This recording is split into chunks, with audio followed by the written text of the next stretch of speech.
Hello tout le monde, bienvenue dans ce dernier update pour Navola par Paolo Bacigalupi puisque je l'ai terminé ce matin même. Et qu'en est-il de cette fin?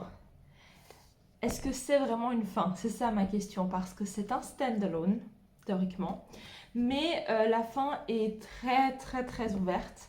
Il y a plein de questions qui n'ont pas eu de réponse, donc peut-être l'auteur prévoit de revenir dans cet univers avec d'autres livres, mais techniquement c'est pas une série. Après, c'est une bonne idée, parce qu'il y a clairement des personnages dont j'aimerais avoir le point de vue, qu'on a complètement oublié à la fin. Enfin, oublié, non, c'est pas le terme, mais voilà, ils ont presque disparu et on ne sait pas trop ce qui leur est arrivé. Donc, je serais bien curieuse de voir si d'autres livres exploreraient ces pistes.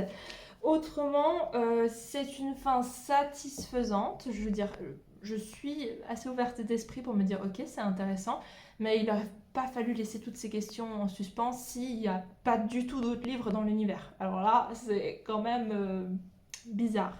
Mais bon. Ensuite, en ce qui concerne l'évolution des personnages, Daviko, une évolution très satisfaisante, même si le personnage tout au long du livre est très incertain et plein d'incohérences.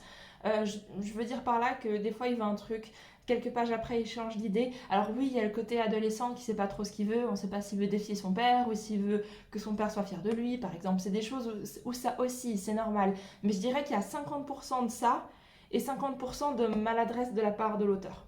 Voilà, à peu près ce que j'en pense. Ensuite, un autre truc que j'aimerais souligner, c'est les méchants, qui sont méchants pour être méchants. Euh, certes, il y a de l'ambition, certes, il y a un peu de vengeance, mais il n'y a pas plus de profondeur que ça, vraiment. Et ils sont vraiment caricaturés comme étant méchants. Et ça, c'est vraiment quelque chose que j'apprécie pas trop dans les livres. Je préfère quand il y a de la subtilité, vraiment toute une histoire derrière, et là, pas trop.